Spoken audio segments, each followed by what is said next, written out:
What does it take to make workshops work? And how can we facilitate collaboration that sticks and leads to results? My name is Miriam Hartness, and with the Workshops Work podcast, I'm on the mission to find the magic ingredients that make workshops work. Today with me on the show are Jason Frasca and Iain Kerr, and we speak about how to facilitate the new and how to teach something that doesn't exist yet. So stay tuned. And by the way, if you want to support the show to remain free and accessible for everyone, why don't you consider a small donation? Just visit workshops.work/support to be sure that we continue the journey together. And now, lean back and enjoy the show. Hello and welcome to the show. I am curious to what will emerge from this conversation on the topic of facilitation and innovation, maybe public speaking, leading from the back of the room, embodiment.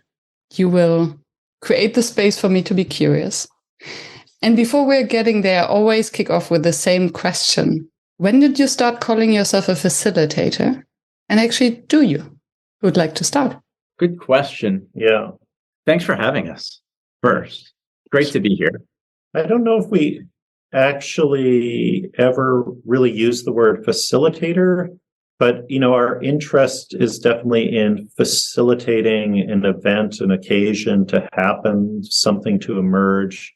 So we often talk in that language of like co-creating, co-making, co-emerging, and how to support it, how to help it, how to assist it. I'd say for myself, like, when did that start?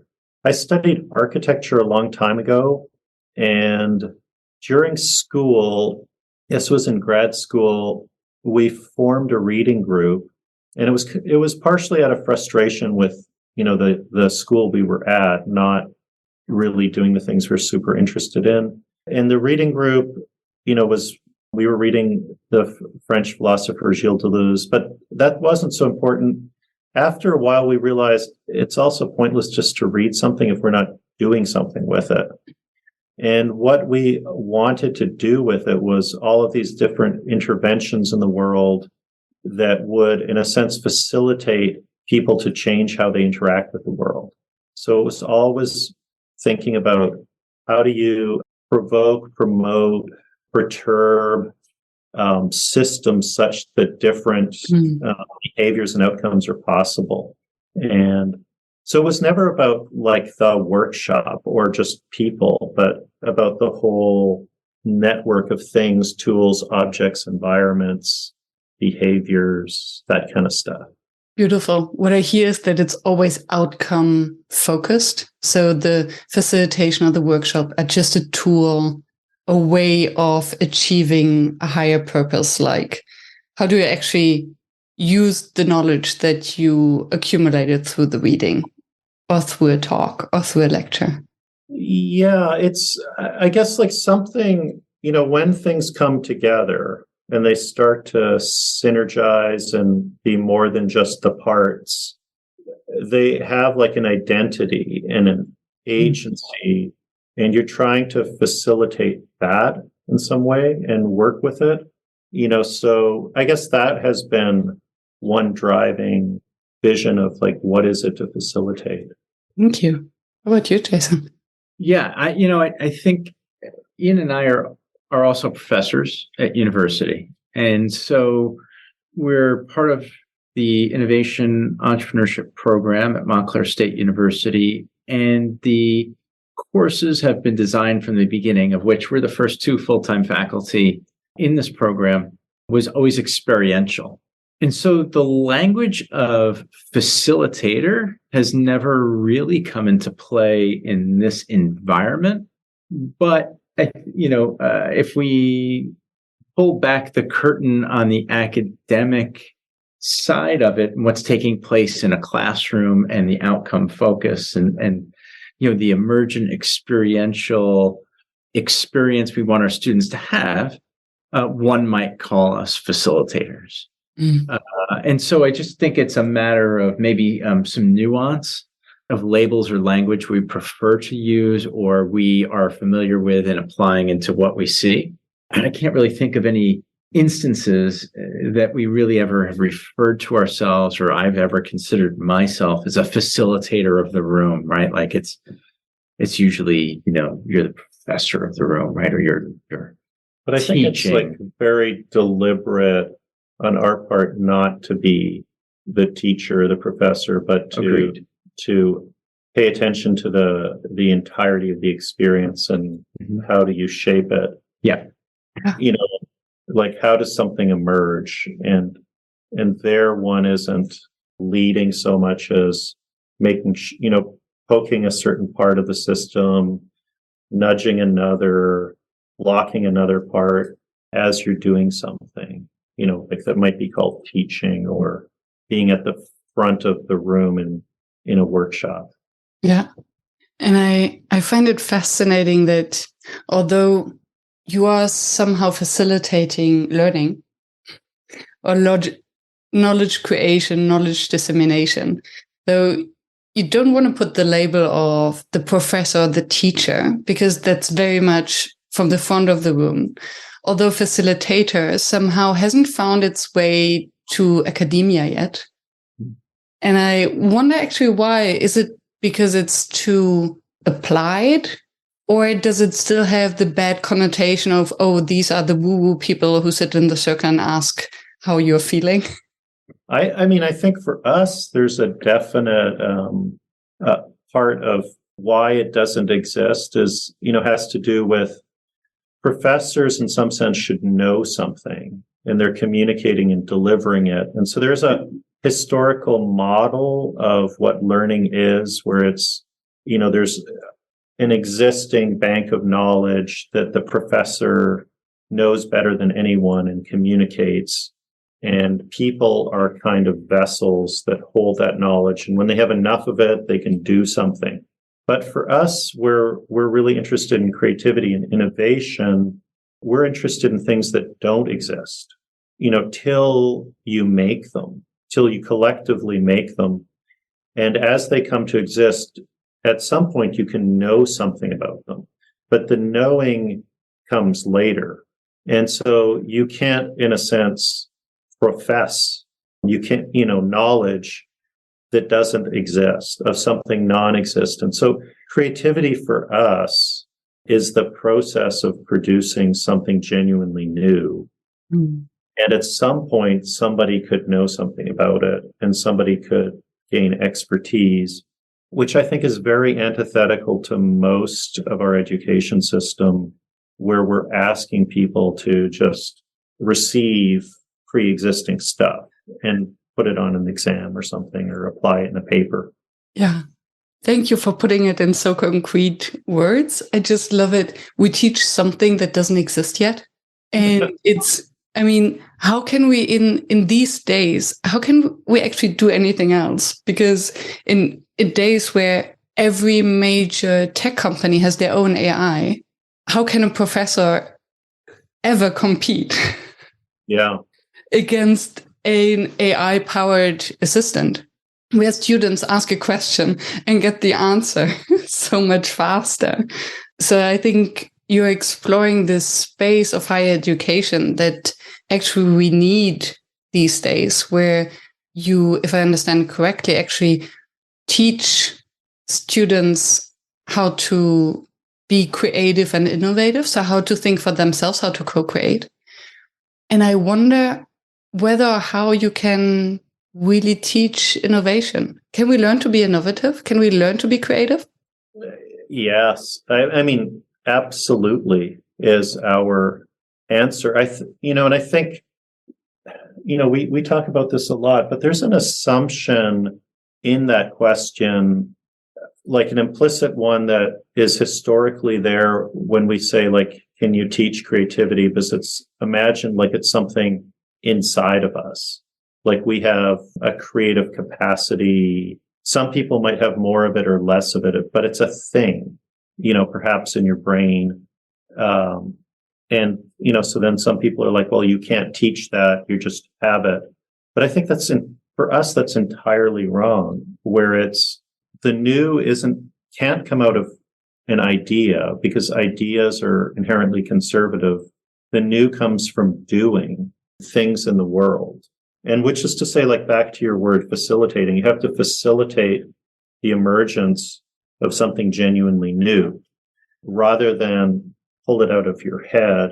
So what we teach isn't how to be creative in that sense of something in your head, but we teach processes that you can use that would facilitate the emergence of something new happening in the world that's inherently collaborative, with others, with the environment, with tools.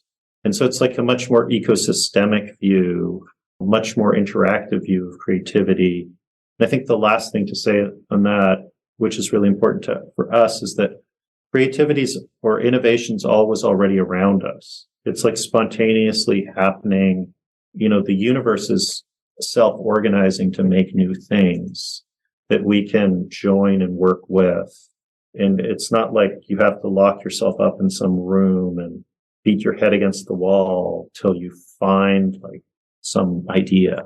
Thank you. I almost visualize it as if you can stand there and just grab the ideas, and as long as you grab enough and are active enough, something will emerge. Yeah, I think that's a common approach, right? Like that's your brainstorming, that's your sticky note, that's your ideas, creativity, the general concept, accepted concept of creativity is more and more ideas or combining ideas, right? But that's all left to the individual. That's all grounded in individualism and creative genius, and does not allow the space for true emergence and true novelty and something entirely new, right? Like we mention this quite often. There's no, if it's genuinely new, there'd be no language or words for it. Mm-hmm.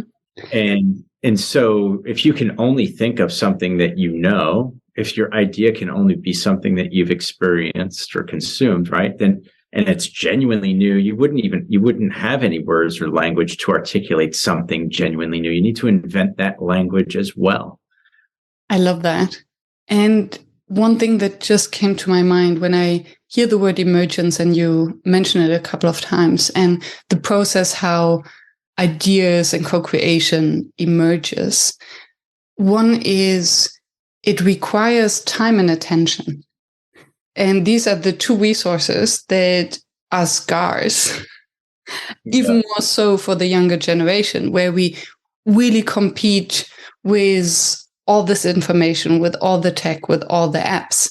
So in order to really detect this novelty, maybe also, and this relates to something else that I heard between the lines, that you have to experience a new idea. It's not just the cognitive, but it's the embodiment of, oh, something is happening here. There is some substance. So how do you create the space where students or anyone actually devote time and attention to this process? Real quick before, I would just say it's not limited to students, right? I mean, so we also have a consultancy where we work with industry, senior executives, organizations, and things of this nature, right? So where we're wrestling with these two questions, what is creativity and innovation, and how do you do it? And so I didn't mean to interrupt you, but I just thought it was important to pre-qualify that. Yeah. I mean, it's in all these cases, like you're saying, Miriam, that people are so focused on goals and, targets and whatever it might be, that to do the innovation part, you need to put a pause on that. You need to actually stop that. You need to step out of it. You have to create a different pathway, a different logic, a different space where you can be experimental. You don't have those same time constraints, the formal constraints. And I think that is really hard. But if you don't do that, as an organization, as individuals, there's no way to really talk about creativity or innovation. And so I think that's the first really important thing is making space, environment, conditions, time that could afford experimentation and novelty, and then like to what you were saying there, the embodied part, like if it's the new is something you're going to sense more than be able to conceptualize, so it's like, being able to not have to have an idea right away, to in a way put aside that we have to know what it is, so we could sense like a hunch, a possibility, something to follow, and then, shift the ecosystem to follow it further, support it more, to facilitate its emergence. And the last part there that's really important is like we change as we do it. Like, and I think that's another really difficult part for people. They think of like an innovator or creative like a god, who just takes something out of their head and puts it in the world. But it's co-shaping you as you do it, and you're becoming the person that can recognize it and engage it. And you're becoming someone different, through that process. And what skills does it require to walk around along this thin line between not knowing, as you said, we have to embark on something we don't know the answer yet, we don't know where we are going, and curiosity? Because not knowing, uncertainty is one of the most fear-inducing or stress-inducing components. Whereas when we can trigger curiosity, it's basically the same, but it feels different. One is a push, one is a pull. How do you play with these two forces? We in a really practical level, this comes back to the whole workshop thing. We really like to give people experiential models of how you could do this, to,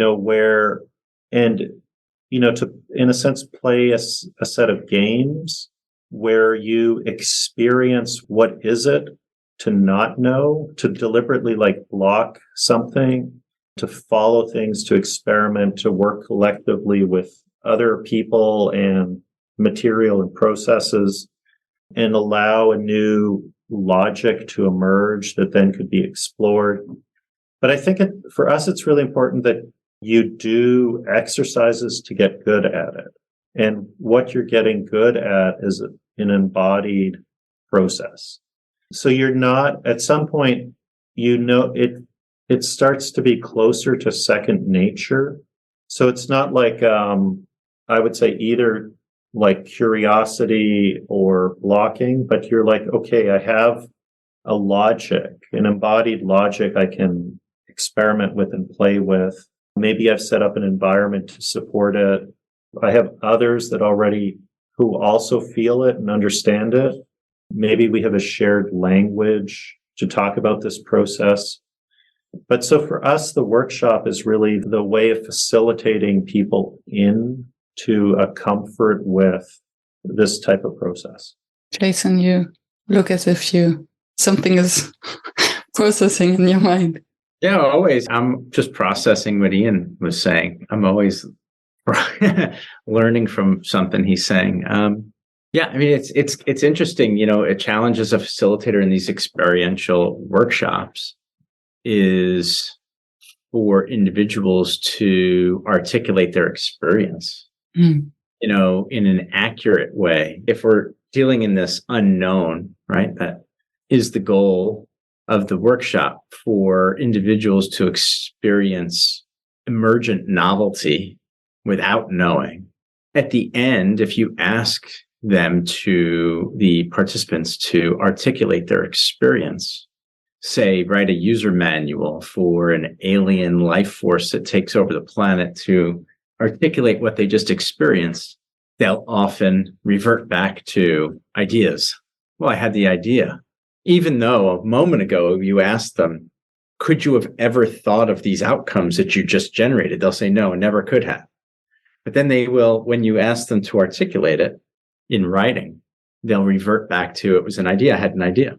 And it's this fascinating challenge as facilitators of experiential workshops, right? To help people truly understand and see what it was that they did, in fact, embody, through an embodied experience, right? And to find that new language that they don't have to articulate that new experience. And so because it is that new thing, they will revert back to what they know and use this label of ideas, generally speaking, or models or processes that they're familiar with, as opposed to finding or struggling to articulate that new thing that they just experienced. That's like what we were talking about the other day with one important part. You could say there's an unlearning that has to happen, but we like to call that an unworlding. Like you have to, because like we participate so deeply in habits and practices and logics that they've become second nature and our environment supports them.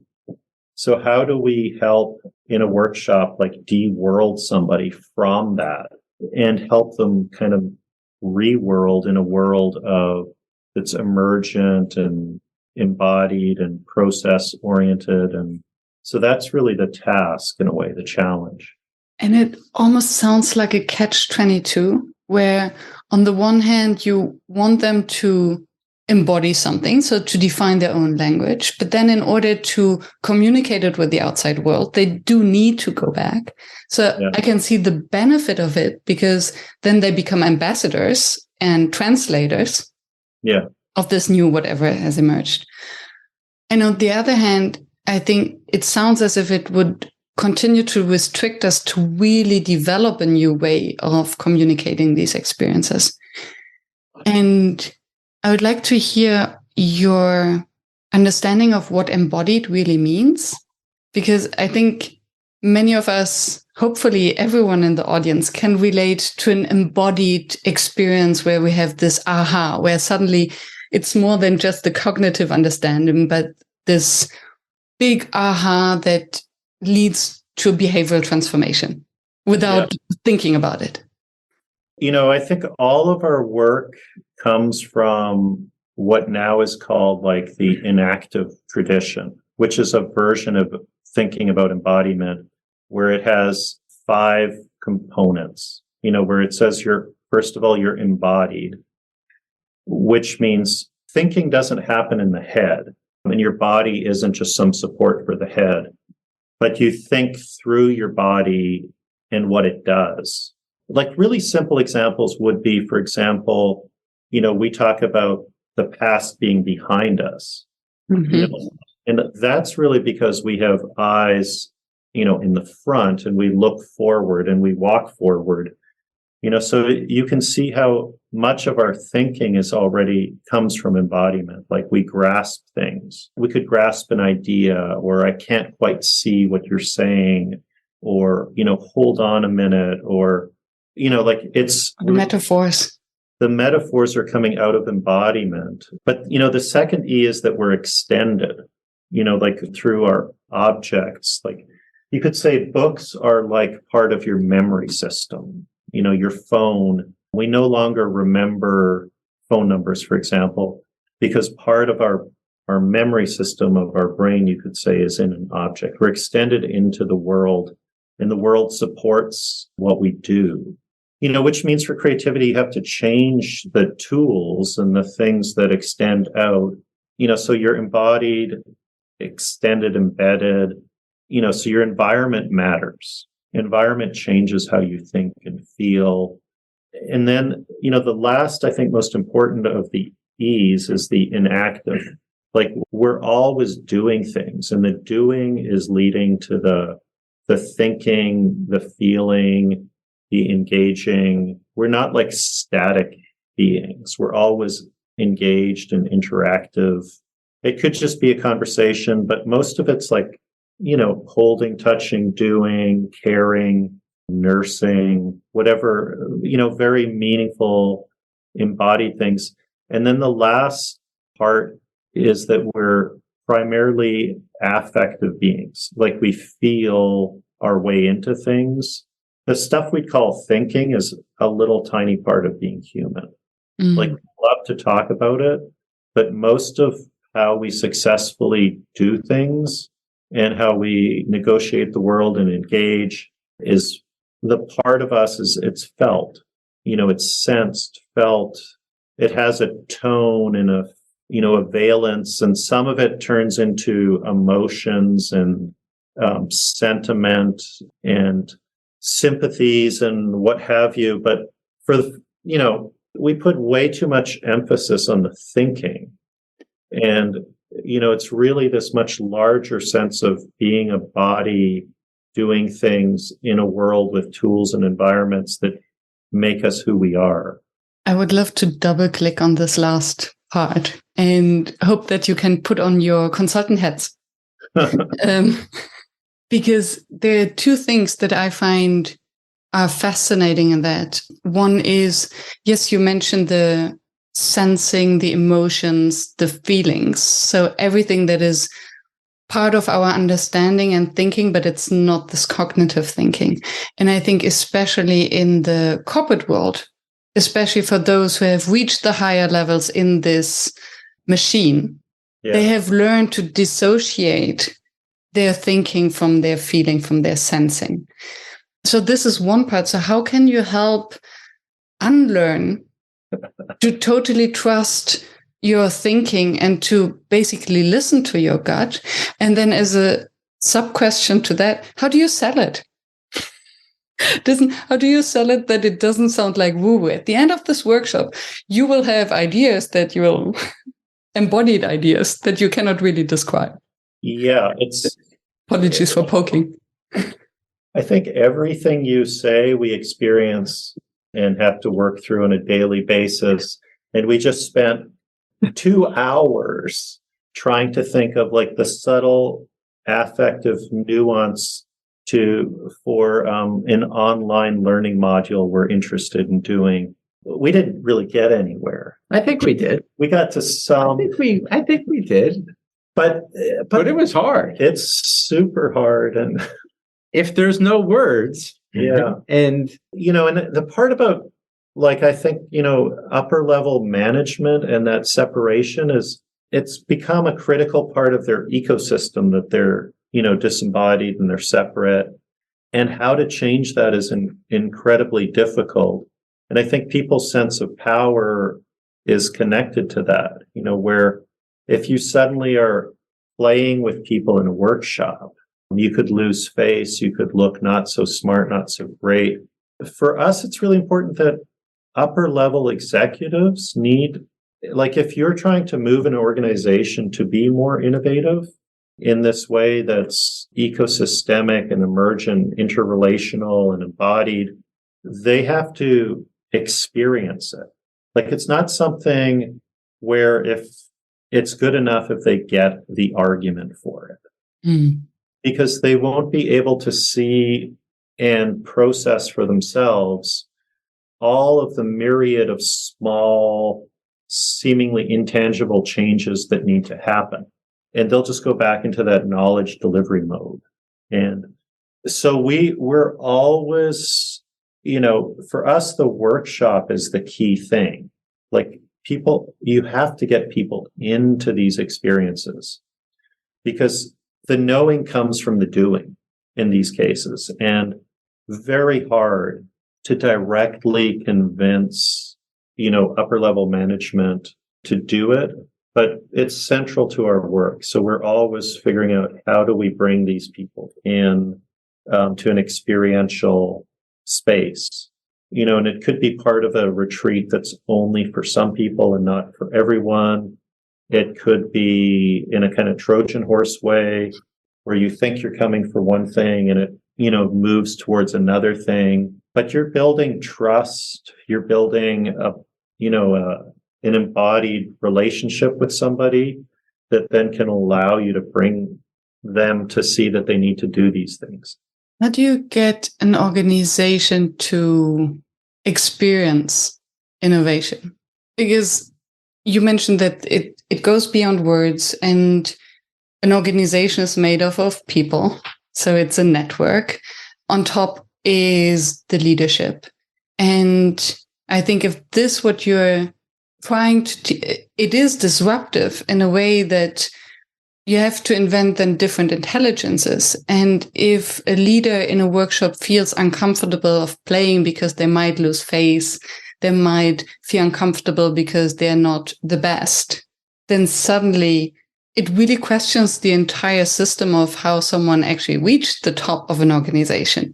So to allow a different way of thinking, a different way of understanding and processing information, then suddenly questions, are you the right leader to lead this innovation?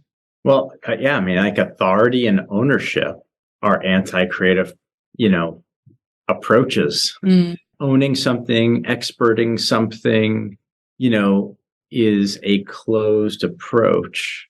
Many people don't want to sacrifice their ego for potentially something unknown that they don't have the answer to. It's definitely, a challenge of sometimes egos in the room, in the workshops, to pry them from those foundational pillars in which they've built their entire career upon. It would mean sometimes that they have to abandon who and what they were in order to move into some new, entirely different direction. And then it's facilitation to make them feel safe in this process. Yeah. And I mean, the big part is to get, I think, with leadership is to see that, organize it like any type of organization, any type of dynamic system, ecosystem, it's not led by one person. There's no actual leader per se.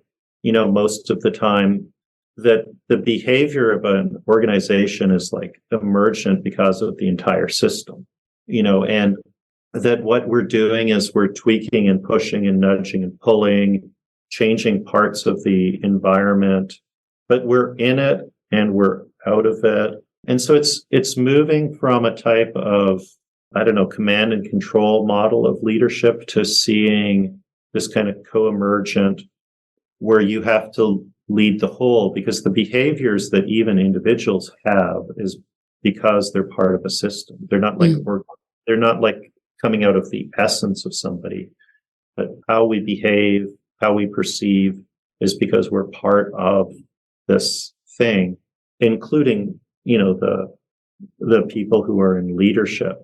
So I think it's really important, like, to gear these workshops so that part of what you were saying, Jason, is like the understanding that comes at the end is understanding that that kind of linear model doesn't exist.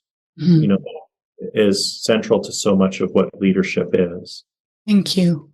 I feel inspired by the bookshelf that is behind you. For those who only listen to the podcast, it's a very non-linear bookshelf.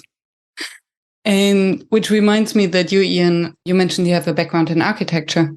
And I don't remember Jason's background, but I think architecture is a wonderful example how the context and environment actually shape our behavior, our thinking, and everything that happens actually inside of an organization. Thinking of rooms with a lot of windows or open space as opposed to big walls, no windows, and static tables and chairs. So how do you apply your backgrounds in architecture, namely, to the design of your workshops and your innovation approach? Yeah, I mean, I think that maybe just to say a word about the bookshelf, since it's so interesting, because it's a good example of working with students about how to make something new that you can't know. So what we did is each student designed a connector that, it can hold the boards of wood, but we blocked like the standard angles of design, like 90 degrees. So if you think of a bookshelf, it's made of 90-degree angles, parallel pieces. So we just said, what are the standard logics of, it's like 90, 45, 30. So we just said you can make any connector. It's got to hold this dimension of wood. It should work on more than one plane, but we don't care what it is. It could be anything. And the students 3D printed those. And then we just collectively played with how it could all go together without really thinking about its relation to books. And then we put it on the wall. And then we basically started to ask the books, like, what could you do with this? It's genuinely on a very simple level. It's like an emergent form, emergent engagement, and it kind of promotes or affords when people use it. They're asking for us the really important question, not like, what is it? How should it be properly used? But what could I do with it? Like, what's possible because of this angle or that angle? And that's like really important to kind of everything we do.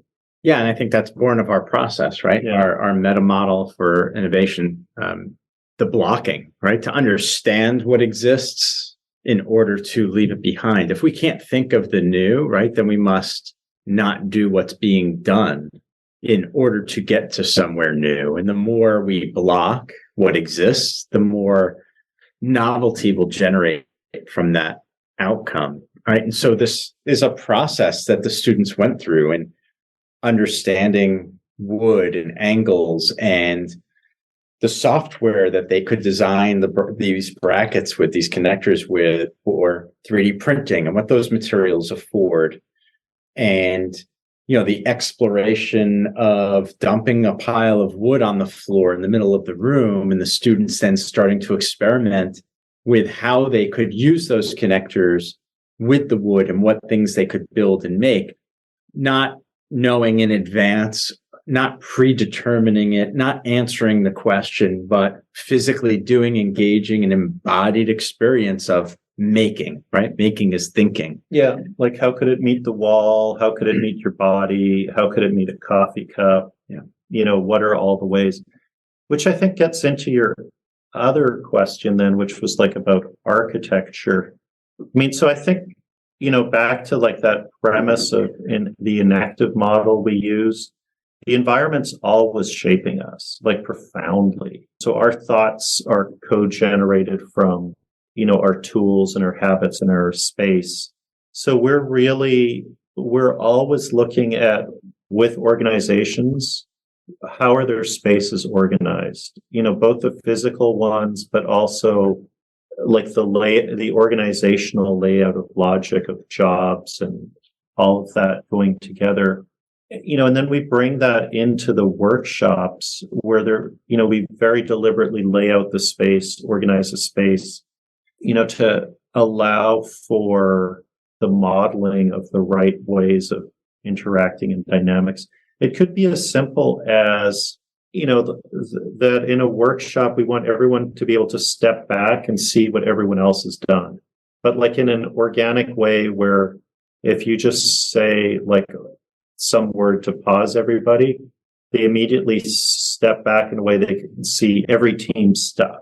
And if you had, for example, if you organize it to have a front of the room, that won't happen. So it's things like that. Like we pay a lot of attention and organize the physical space to meet the process and the kind of game we're doing, the exercise. And we might not, often we won't have chairs for big parts of it, so that, or it's like the size of the table really matters. Often if you have a workshop in a hotel type space and they have those big round convention tables, but those tables are designed that, if I'm at one side, I can't reach over to whatever you might be doing. So it immediately stops. It doesn't have the affordance of allowing us to work on something together. So if we're ever in that kind of environment, where like those tables have to go, like you need a surface. It could be anything is better than that table where you can all, overlap and all be active together. And if you don't have that, the behavior and the relationships and the thinking completely change. And if you have chairs at that moment, for example, somebody in a way can opt out. They can like sit down, and the important part of like the standing is even you start to sync your motions to other people's. Like you're not thinking about it, but you just start like the way we can look at each other and physically kind of all three of us here sync ourselves. And I think that really is an important part of, for us, for facilitating, is we want like the right kind of embodied dynamics, and the subtlety of like a chair and a table and where it goes in a room make all the difference. Yeah, because as you described, a chair or a table does prime or nudge participants, even if it's unconscious. So the way how you allocate the chairs implies what kind of interaction you expect. And often often you'll be in rooms that have been set up like some type of classroom, so they're always they have a front and a backness to them. And they're not suited to like everybody looking at everybody in something that's more like a donut. Like the rooms are already shaping how our habits and practices, and they also key us into how we think we should behave, in a very subtle level. Like I'm back in the classroom. This is the behavior I should have. And so even at that level, it's really important.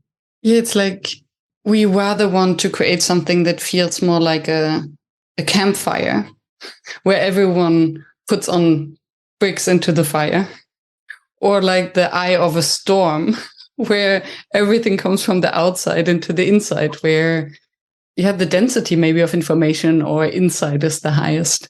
Yeah, all of those things are like, and at different points in the workshop, the room really needs to change.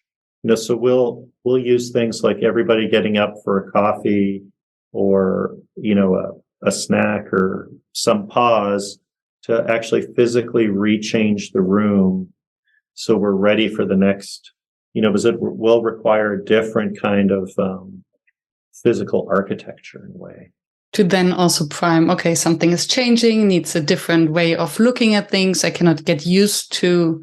There's no time for habit. Yeah. That reminds me of something else we like to do, which is the randomness of the people. Tell me more about randomness.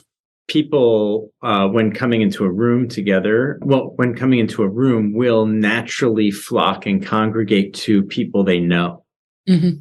Or even they feel like they know. Right. Or have made some even just small connection in the hall around pouring a cup of coffee, right? Like, but the barrier is already broken. Like the ice is already, thawed even just enough so that I feel comfortable, or maybe I don't feel comfortable at all, either one, but to assimilate with that person in the room, right? And so we'll naturally, we just met at the coffee station a moment ago.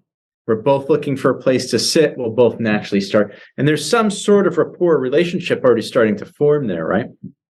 And that's okay. We allow that all to happen. But before starting the actual experience of the workshop, we'll then just naturally count people off to break them apart, so that you are very likely to be next to and working with someone you have no history with whatsoever.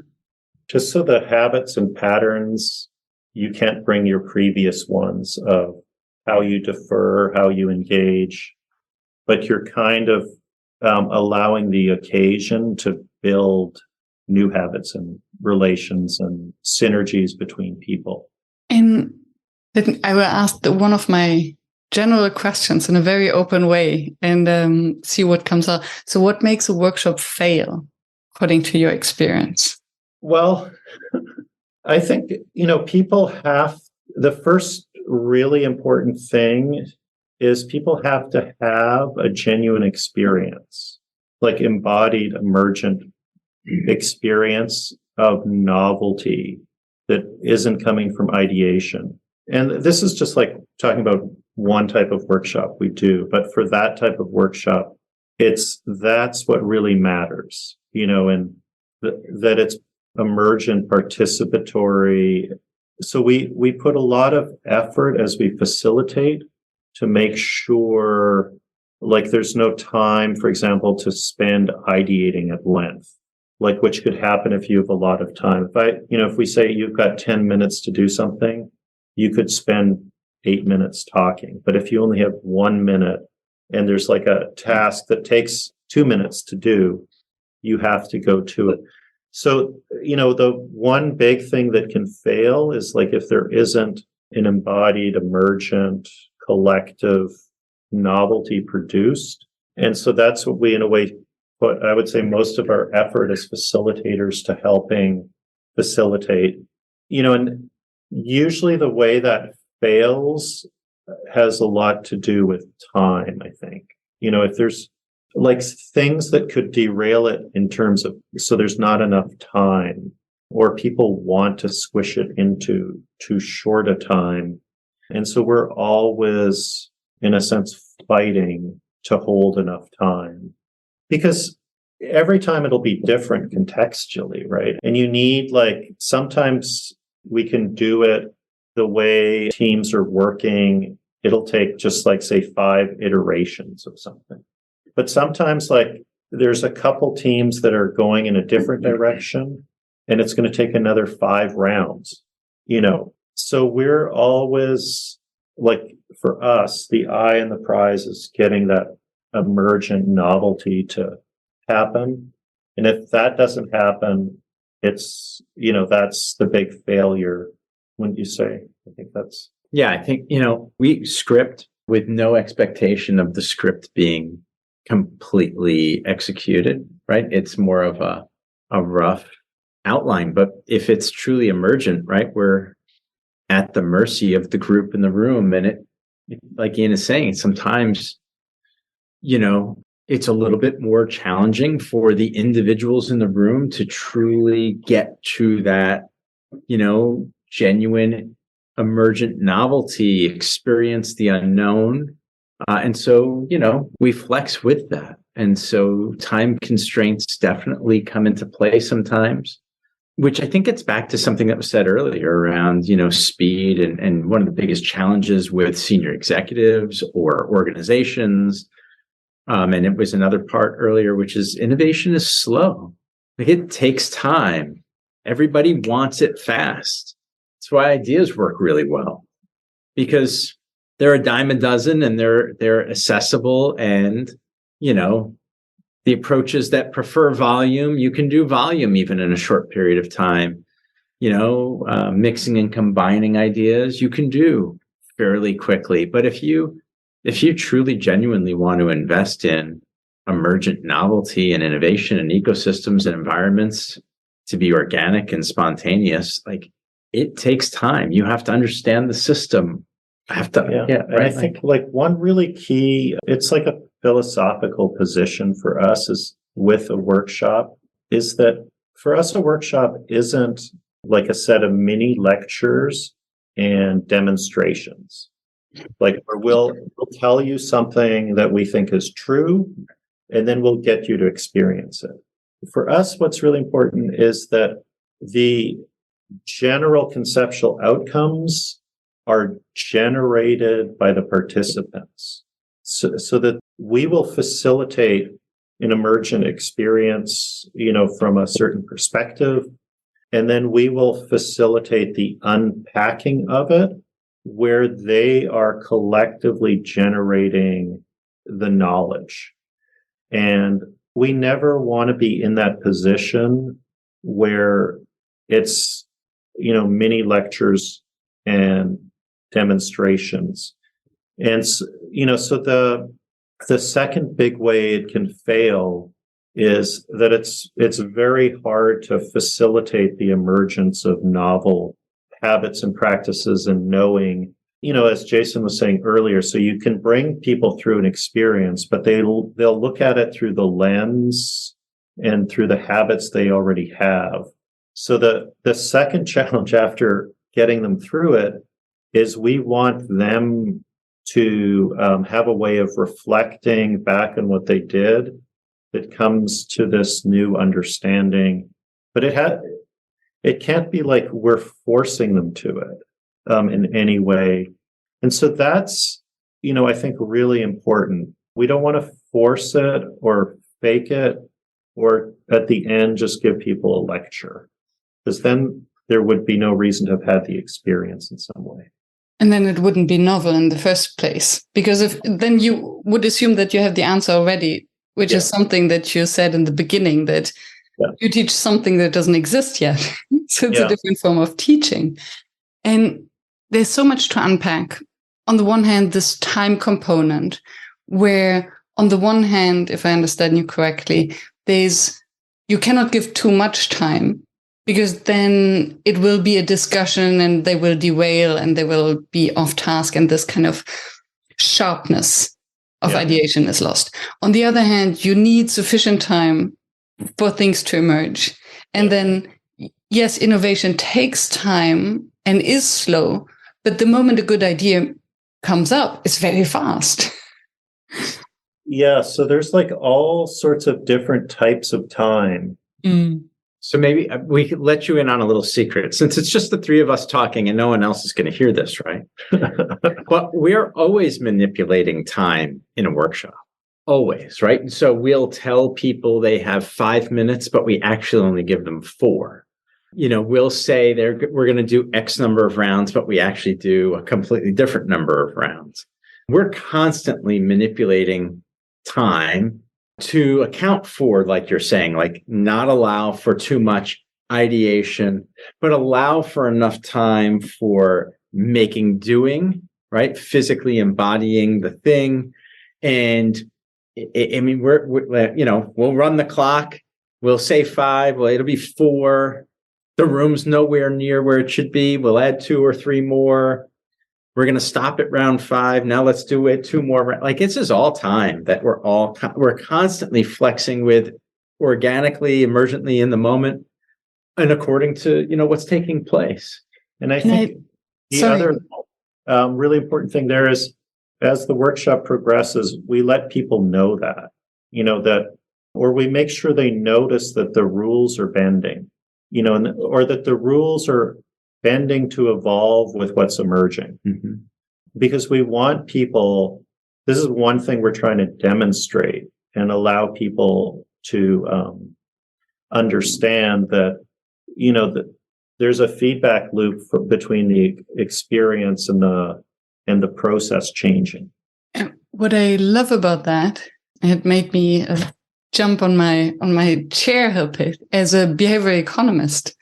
It was all about the impact of the last round in a finite game. So in game theory, there's always the problem of the finite round, and then players will behave differently because they know, okay, it's the last time we play. So the only way to change that, to manipulate that, is to introduce a random stop of the game so that it comes close to something that feels infinite. Yeah. And what you're doing by just adding another 2 rounds or changing the protocol is basically avoiding participants to anticipate and say, okay, that's the last round, we are doing this. So I can either be a little bit lazy or a little bit slow or something that might not add. Yeah. I remember doing a workshop a long time ago in Italy, with art students, graduate art program. And there was one guy, and he got it. He got exactly what you're saying. There's going to be a finite round. And he's like, I love how you're doing this. It's all emergent, it's co-developing. But he was playing the system where he was going to keep his best idea and then introduce it, in this last round. And, but it was again like derailing, emergent process. But that's where, like, you have to have a set of rules that can take into account. And for us, these involve, like Jason was saying earlier, like certain things get blocked. And those, like, we will not go back to this, or we will not do that, or that's not possible. And those always become like these enabling engines, like that push things into the new, and they become like a kind of self-policing criteria. So people will always, like, they might unconsciously go back to something, but then they know we need another round because we went back into what we said we wouldn't do. It's like organically, so we don't have to be the ones like acting like God, where it's like, sorry, this isn't what we wanted. But the process itself tells people, like, in a non-judgmental way, like, we went backwards. Yeah. It's like the emu rule. Emus cannot walk backwards. Yeah. It's an emu rule. That's nice. And what you just said reminded me of the second point that I wanted to unwrap is you mentioned that a failure of a workshop is when there is not this novelty that emerged. And it sounds like a lot of responsibility actually on your shoulders. And so there are two questions. One is, how do you define novelty? Because depending on the group and their context, new and innovation can mean something very different. As for you, you've hosted so many innovation workshops that there's still something new. And maybe this organization is very proud of reinventing the wheel that works for them. So how do you measure that? And how do you stay away from implicitly or unconsciously putting this pressure on the group and actually judging them for not being novel enough? One of my favorite things to wrestle is that with that word new, right? Like new to who? New to you, new to me, new to them? Like, right? Like who's to say what new is, right? Like that in and of itself is like a very deep, like barrel we can roll around. But I think what happens when you do enough of the workshops, Iain, correct me if I'm wrong, but we see the patterns emerge, right? And they always tend to follow the same sorts of patterns through the experience that people will, like 99% of the time, will follow the first three rounds of one of these experiential workshops that we do. Well, several of them actually, I should say. They will follow this pattern that every other human before them in these workshops has taken, right? And so then after some number of rounds, it starts to become more novel and unique. We block things. Yeah. I mean, honestly, it's not like every time you do a workshop, something radically new emerges, but surprisingly often, like far more often than not, because it's process driven, it gets to somewhere that we haven't experienced before either. And I think the important part for us is that people start to understand that they did a process. So like judging how truly novel the thing isn't so important as that they see that it exceeded. The first thing is that it exceeded what they could have ideated. Mm. That they could have all sat down and brainstormed and thought, but that it also exceeded the standard, like you could say, paradigms or frameworks or logics for that space that an expert might have known about.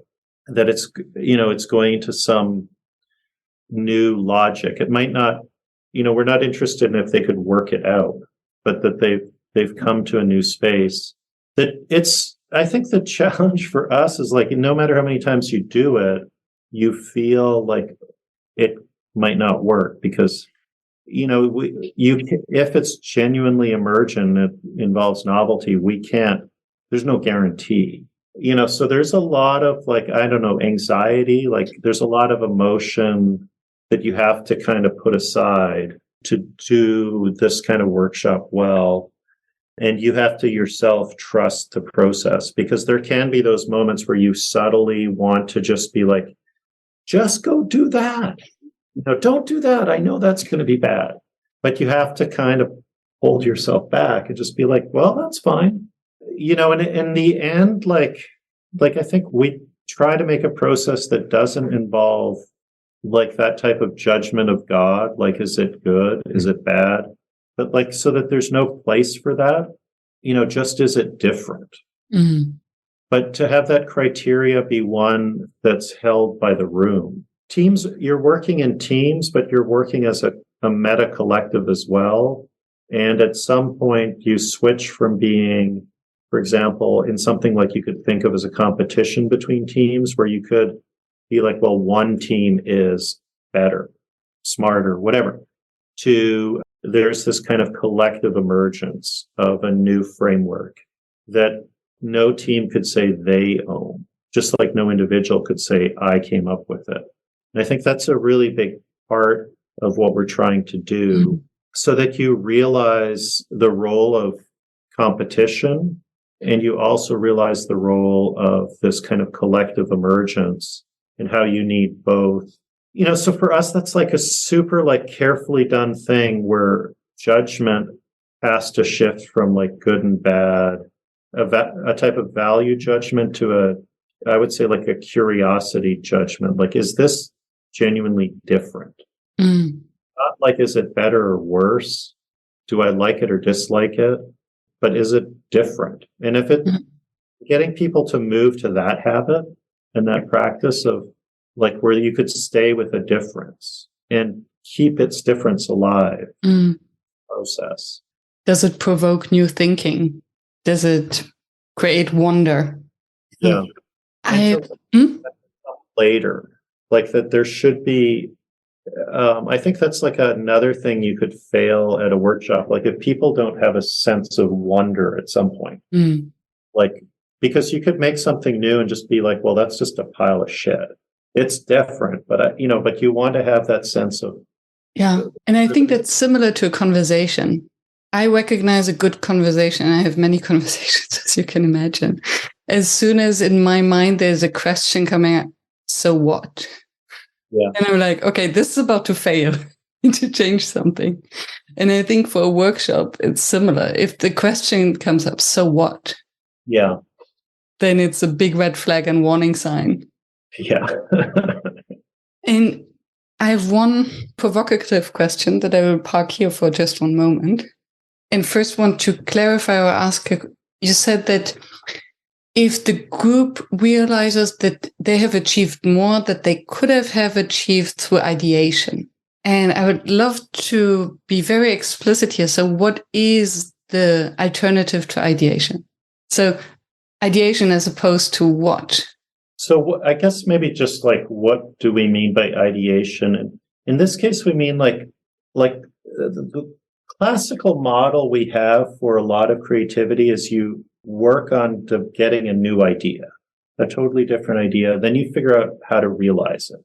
And the realization might have a few iterations and a test, but that's like, we're going to figure it out in advance as some type of idea, concept.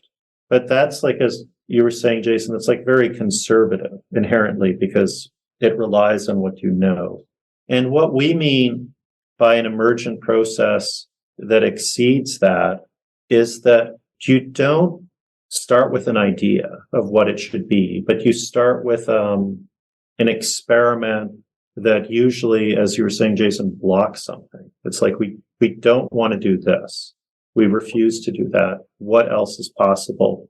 And the process, which is like embodied and environmental and goes through doing, leads you to come up with a novel approach that you can theorize and conceptualize. So there's ideas then that emerge, but those are ideas that you couldn't have had at the beginning. I think it's an important thing. A lot of people think, like, or one of the patterns of thought people fall into is like, we're saying ideation is bad. Like, don't think anymore, don't have ideas. But it's to see that to have a genuinely new idea and a genuinely new framework, you have to pass through a phase of experimentation that's not idea driven. Is it a kind of prototyping? So to create something with our hands or to draw something that is not a bullet list or a wall of sticky notes? It has to involve doing, to get out of that strong, framework of ideation. The form it takes can be any number of things. We like to, I think the really important part, like we like to look at, is how in evolution things come about. Where if you think of, the classical example of like how the dinosaur turned into the bird, dinosaurs weren't sitting around ideating and brainstorming, like, how can we evolve into, other creatures? They were just like, does this afford me that I stay alive and have offspring? and wings emerged from that, not to produce flight, but the feather emerged to sequester toxins, but it had the unintended ability, because it was hollow, to hold heat, which then led to it getting bigger, which led to it holding pigment, which, led to birds being sexy. Not birds, but dinosaurs have lots of feathers and be sexy. But it was like these unintended possibilities of the stuff and the practice. And so all human inventions involve the same process at multiple points, plus people realizing it and thinking about it. So if you think of, penicillin, it's leaving some petri dishes out and unintentionally, fungi land there and kill some bacteria. And you think, what else could it do? And it was like 20 years later through other unintended things, or the microwave was an unintended outcome of radar, and so we do these processes, but we kind of go backwards and then say we had the idea all along, as you were saying earlier. And it's really getting people to see that they use an experimental, iterative process of finding unintended possibilities. And so it's not, prototyping comes later. Like when you have a quasi microwave, then you want to prototype and make it better. But before prototyping is a type of probing. And playing, maybe. Playing, what else can it do? What happens if we don't let it do this? Where could we go with it? And that's a really big part of, like you're saying, doing things, working with our hands, all of that. And I promised the last provocative question from Dundee. So you spoke a lot about process and that it's all in the process. So what role do you play in it as facilitators? So how much is actually the skill, the mastery of the facilitation as opposed to the process? Or can anyone do it? How would you want to start answering that? That's a big question. It is. I mean, I think anyone can do it, right? That's the beauty of a process, right? That if you're aware of the process and the capability of the process, you can engage with that process and leverage it, right? And do something meaningful with it. And I think the role of the facilitator is to, in this case in particular, because ideation, solving problems, the dilution of creativity and innovation are so ingrained in humanity that it requires a facilitator, a workshop, but an experience to move beyond those ingrained habits and approaches to spotlight alternative processes and approaches to do something special, right? We don't, we don't need organizations, companies profiting through widgets and just more crap.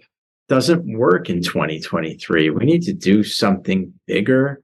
We all should be accepting a larger role of responsibility in humanity, based on the existential challenges that are before all of us, right? And so I think as facilitators, for lack of a better word, to spotlight these alternative approaches to do something bigger and better is the role.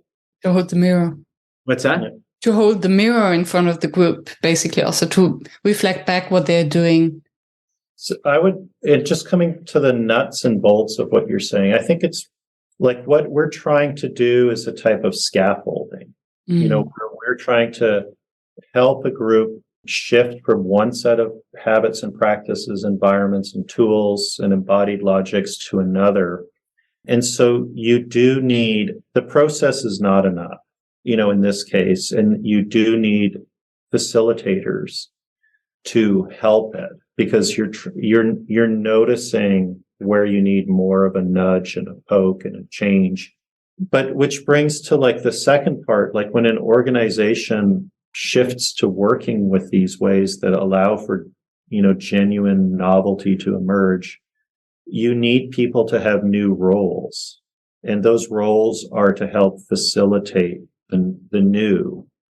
And you have to wear different hats at different times. So you're not getting away from that people are necessary, like that you can blindly follow a process. But, the process becomes like a structuring element. And part of that process is how people take on new roles. And one of the critical roles, like I like to call it, like that we're doing in facilitating and that people do when they're working in these emergent ways, is you need to have people that are the ambassador of difference. Mm. Like, so as difference emerges, people have to champion it and have to support it, so it can grow and stabilize, that you have to keep it from going back, like Jason's saying, into the old, into widgets. You have to, in a way, ask, like, what does it need? What does the emerging new need? And so there's all these new roles, these new capacities, these new skills, these new environments. And the process is just one part of it. But the process is kind of catalytical, like to take away from a workshop, to see that, like, my habits and practices before of like, well, let's get in a room and ideate, or I'll write ideas in my journal. That process isn't the most helpful. But there's other ones that will move you much deeper into emergence and novelty, and that we have to then add new roles and skills and environments and all of that. This makes sense. Do I have time for a final question? Fire away. What remains your number one facilitation challenge? Well, it's that one. Yeah, it's the one we talked about earlier, which is to get people to articulate what they experienced. To get people to be able to either verbally or written communicate the process, the steps they took to get to the unknown novel outcome that they experienced. I think that's definitely our number one challenge that we've been wrestling with, because it doesn't matter. It doesn't matter sometimes how much you wrestle with that. Some people will still always revert back to the label of an idea. Or it's, like the people are really familiar with various processes. It might be, say, design thinking, where you empathize, ideate, prototype, and make. So you shoehorn the new into that process that and it, so it could be, like the God model, ideate, plan, and make. It could be design thinking, empathize, ideate, prototype, make.